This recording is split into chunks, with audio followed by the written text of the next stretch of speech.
Alright, what's going on, everybody? Welcome back, and today we are going to be going over One Piece manga chapter 1109. Definitely excited. Just one second, guys. I kind of got everything set up a little bit differently here today. I got the stream set up a little bit better with the two monitors and everything, so let me actually bring that down. There we go. Now I'm not looking all crazy looking up and everything. Let's see, like right here should be good. Alright, cool. Alright, so let's make sure that we're live there. Alright. We are officially good to go. Okay, so welcome everybody again. Today we're going to be going over 1109 and we're going to hop right into it today. We're going to see here a shot of Onigashima underwater. Now I think this is kind of crazy because as we see right here with Onigashima underwater, I've seen some theories on YouTube from people like O'Hara and BDA Law about how apparently it can potentially be that Momo actually took that island or Onigashima and put it underwater that way so apparently people wouldn't notice that it's there anymore, or maybe possibly the bombs under Neath Onigashima or in the bottom of Onigashima can help open up the border. I'm not too sure myself, but I do think this is just a cool shot seeing Onigashima just in the water with the town of Old Wano too. That's pretty cool right there. So just a cool shot from Oda. Okay, so here we go with the first or second page. Alright, so it looks like we're starting off at the Egghead Labostratum, and we're starting off somebody saying, come now, Stella. You can't just, you can't, sorry. Just got done running and working out. Here we go.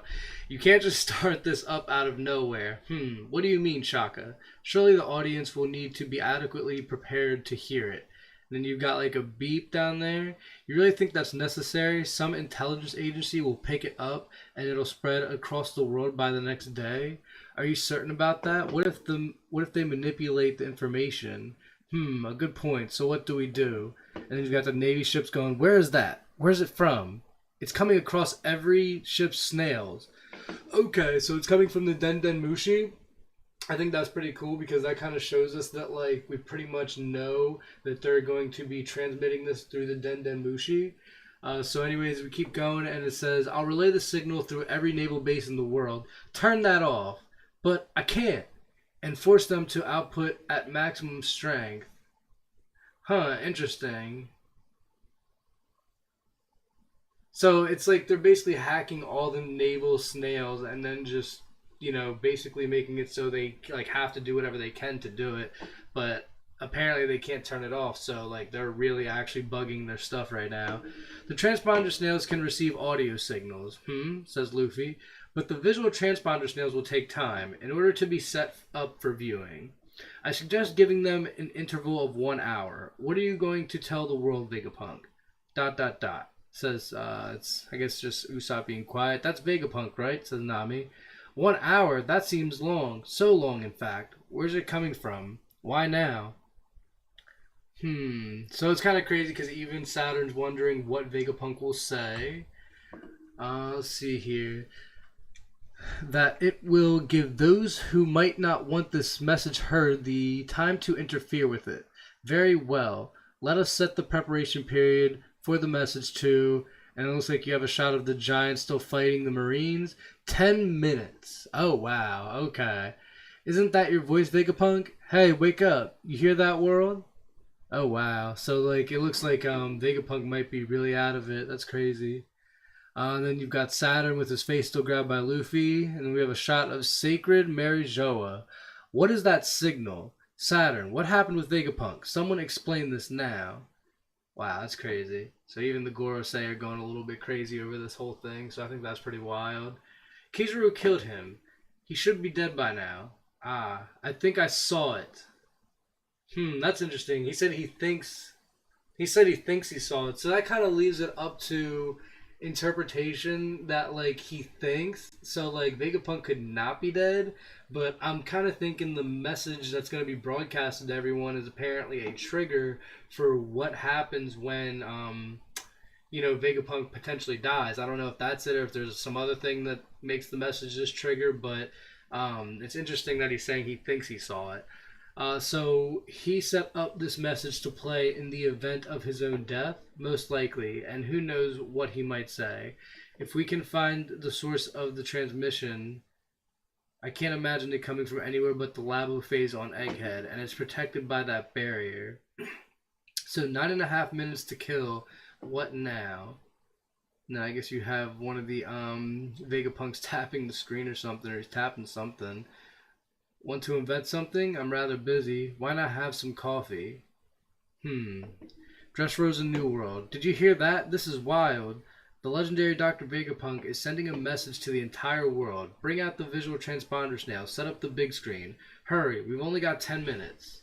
So you've got Dressrosa rushing around. Looks like we have a shot of Rebecca and Kyros. They're all just looking around. Oh, looking up at a video screen. Interesting. Is that the Professor Luffyland took hostage? Okay, so you've literally got the little guys right there just going crazy because they're like, are they talking about Luffy? What's going on over there? Oh, Leo, did you really believe that horrible article about Lucy? Huh. Calculating the likelihood of signal jamming. The picture's up. Is that Vegapunk? Windmill Village, East Blue. So we have a shot of Luffy's home village. Pretty cool. What's this? I thought the news was about Luffy getting up to trouble again. A visual transponder snail? I told you our village needed one, Mayor.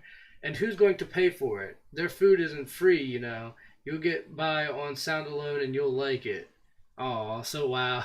Luffy's hometown is not going to end up getting a video. So that's kind of crazy though, because like I would have wanted them to have it, because it's not that it'll involve Luffy primarily, but like potentially they could have seen something that might have to do with Luffy, but I don't know. Either way, okay, woo slap, you get it.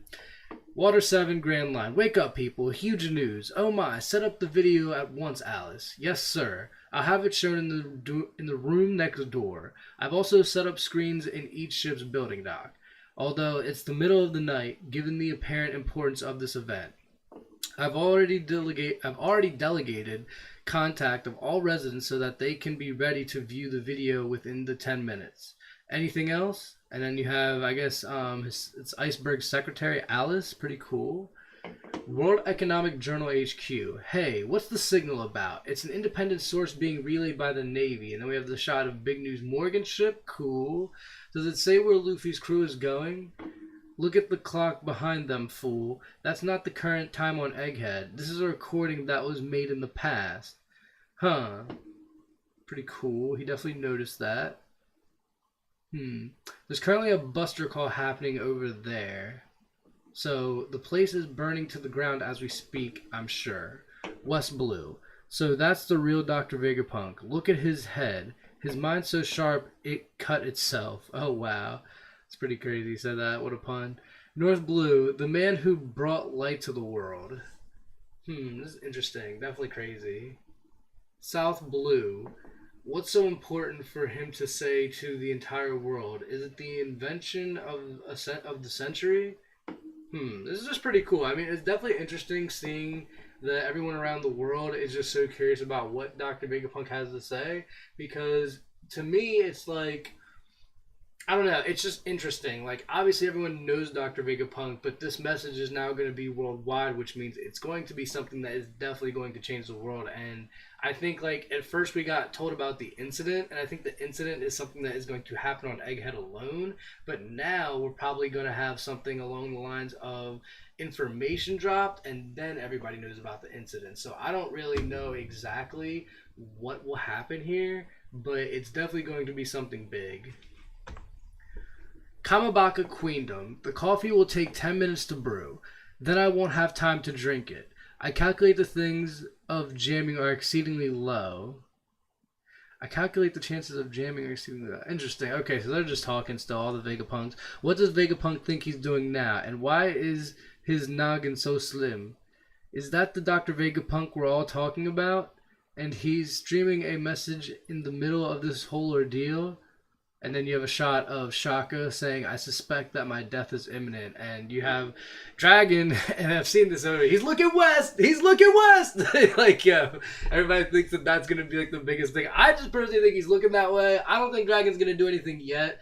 But seeing Dragon here and just in Egghead alone, I am really hyped for the time where we do get him and his time actually being shown more as a character. Like, potentially like his backstory and like what happened which made him leave like Luffy and his mom or whatever. But I am kind of excited to see what Dragon will do in the future. I don't really want to put my bet on the fact that it's going to be something on Egghead, but you know, I mean, like, however it goes down or whatever he may do, I just want to see Dragon do something eventually. I'm not really worried about when, just eventually. So we go back to Egghead. So all those punches meant nothing to you, huh? And then you've got a shot of Saturn and Kizaru literally trying to shoot laser beams at Luffy. Or, I don't know, it looks like he didn't try to shoot a laser beam. It looked like he used his claw, which you would have thought he would have used the glare move, but I guess he didn't use the glare move here. He more just, like, used his claw. And then, obviously, Luffy's just dodging it, even in his giant form, which is a pretty cool feat. And then we have Saturn's head getting tugged on.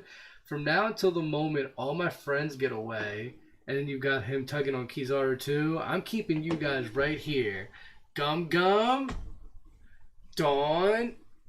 Oh shoot, okay. And then it's just like, wow, okay, so these two together, and then, whoa, okay, what? Okay, so we literally have a shot of Kizaru and Saturn slapped together, which is wild because, like, it just looks insane. It looks like when Tom and Jerry would just, like, smack each other and then make them, like, paper thin. But this is just crazy, and just for reference, I did see this panel, and it was in the unofficial release, and when I read that, actually it said booming dawn symbol, so I guess now it's just called dawn symbol, which is pretty cool.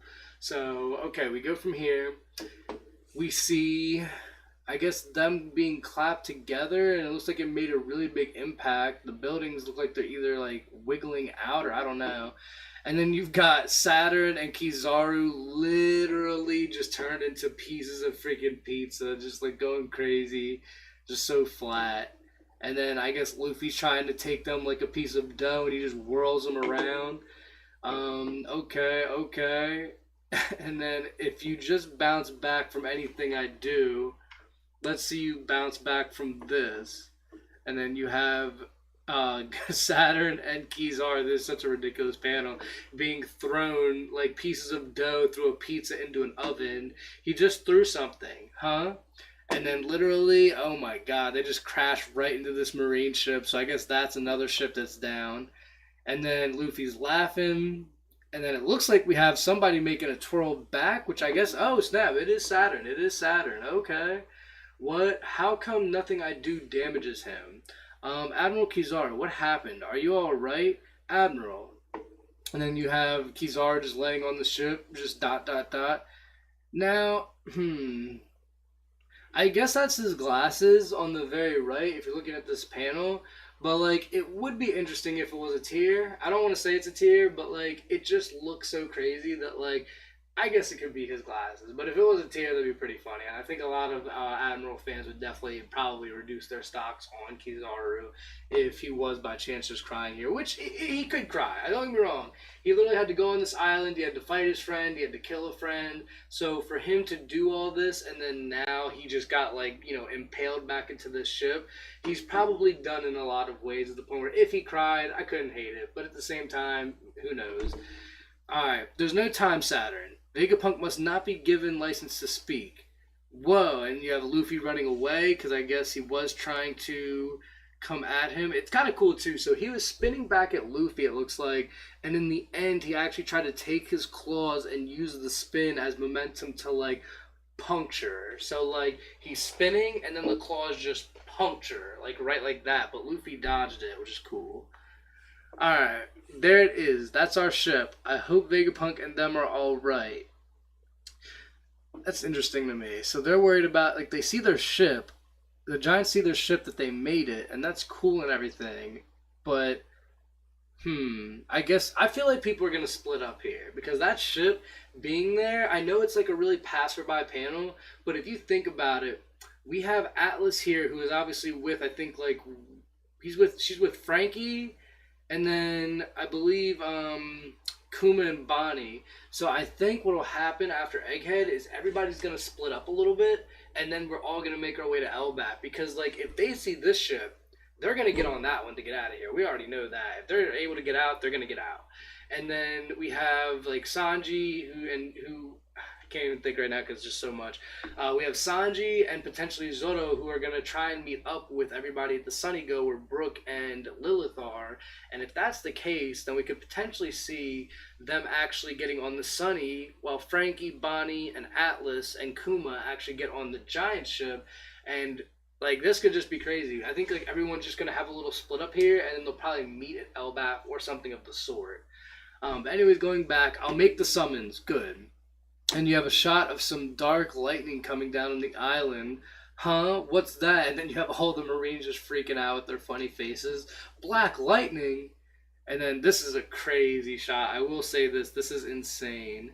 So the size of Luffy compared to Saturn is wild, but then you have literally these four other streaks which are obviously going to be the other Gorosei, and it just looks massive. Like the way the island is drawn, and then the size of Luffy, and then these lightning strips coming down, it just looks insane. And then Luffy looks a little bit menacing here too. Like it looks cool because it's his toon form, and he's going, "What's that?" So like obviously like some kind of toon stuff with a little bit of 3D lookingness.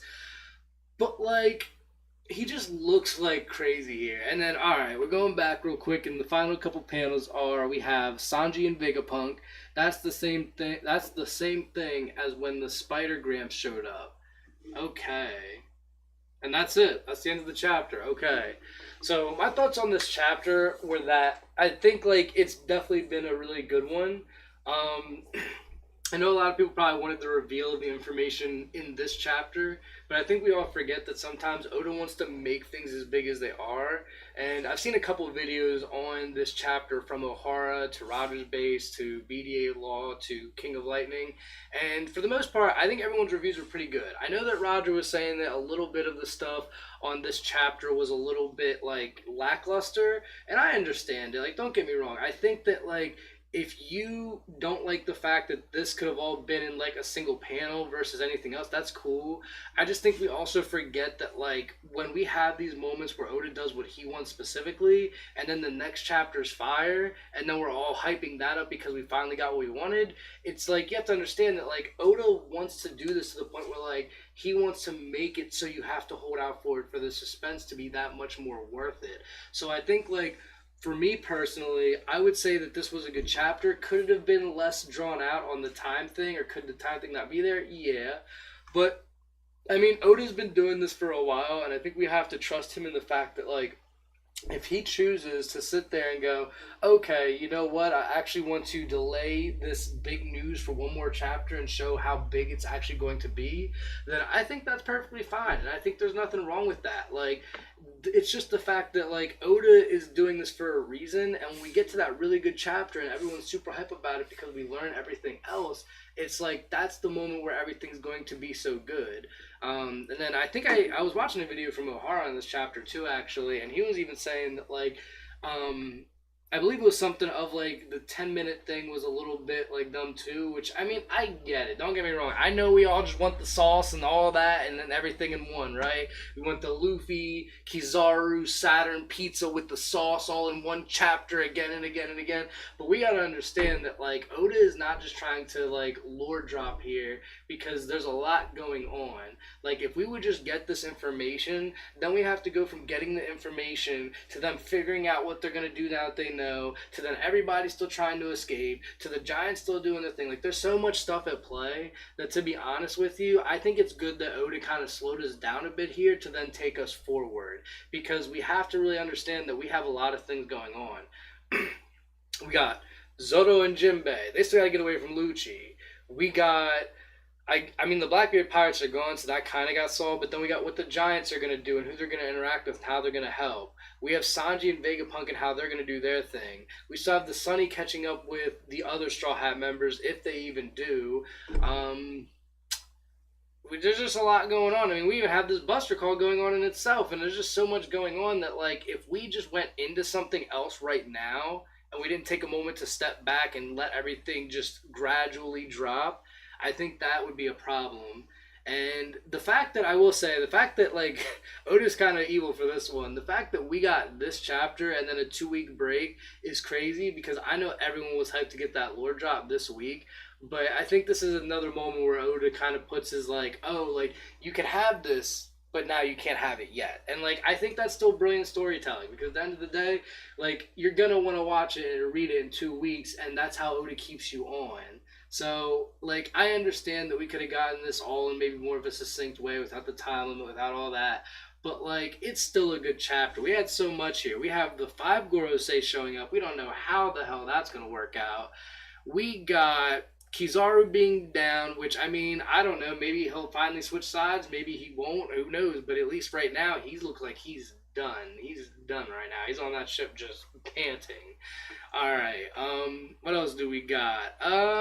We got everyone around the world looking at this right now, so even if they're not looking at the actual, what's going on Egghead right now, they're looking at a broadcast, which who knows, potentially a theory of mine could be, what if this broadcast about the world information goes from that to, like, Egghead somehow broadcasting and everybody sees what happens with Luffy and what's happening on the island? Who knows? But at the end of the day, like Vegapunk is so smart, and there's so many possibilities that this broadcast could be anything. Because the fact that he even wants you to see it besides hear it is wild. So you just never know. Like there's so much we got in this chapter because of the way it's being set up that by the time we actually do get the lore, I think everyone's going to be like insanely hype, and that's cool. But we have to understand that like these moments where a chapter is a little bit slow to set it up are what deliver that hype. If he would just drop it, yeah, it'd be hype. But at the same time, like, you know the saying, all good things come with time, or all good things take time, whatever it is. Rome wasn't built in a day, if you will, whatever. But it's just the fact that, like, this is a prime example of how Oda wants to take things and make them as good as they can be by slowing us down as the reader and then propelling us into the actual situation at hand. What else do we have in this chapter? I mean, we know the Gorosei can talk telepathically now. That's freaking insane because anywhere they go, which it looks like they can go anywhere because of this teleportation thing, is just insane because it's broken. They can go anywhere, they can talk to each other, they can summon each other. Like, I mean, what else do you want? You know what I mean? Like, this is crazy. Alright, and then even in the beginning, I will say, the lore drop with Onigashima being in the water, that in itself says a lot of things, which I just think is really cool, because that's a little hidden background treat that Oda gave us within the beginning of the chapter. But yeah, I mean, guys, that was it really. This was definitely a really cool chapter. I enjoyed it anyways. I think that it's not too bad. Could we let off the brakes a little bit more with things being a little slow? Yeah, but I think we've had some pretty good chapters recently to the point where we can let this one have a little bit of breaks. And then, you know, we got a 2 week break coming up now, so I guess you got a lot of breaks, whatever. But at the end of the day, we're going to come back in 2 weeks, and I just see this lore drop being something that's going to be totally insane and cool for all of us. So I'm definitely excited. I hope you guys like this chapter. If you did, definitely leave your thoughts. Again, I'm still new. Welcome to the channel if you've been on. I don't believe I have live chat going on or anything, so let me... No, nothing in the chat. So we are still definitely new. I hope one day some people watch this video, but who knows really. I mean, at the end of the day, we're just doing this for fun, and, you know, we'll get up there at some point. But for now, yeah, this is really it, guys. We are going to log out here, and I hope you all have a good day, and I can't wait to see you all in 2 weeks. I will be uploading more stuff if I can, potentially. Potentially a Final Fantasy playthrough soon. I don't know just yet. I kind of have to get all that figured out and work through. But this was still fun, and I definitely can't wait to see you guys in a couple weeks. So until then, have a good day, and bye, everybody.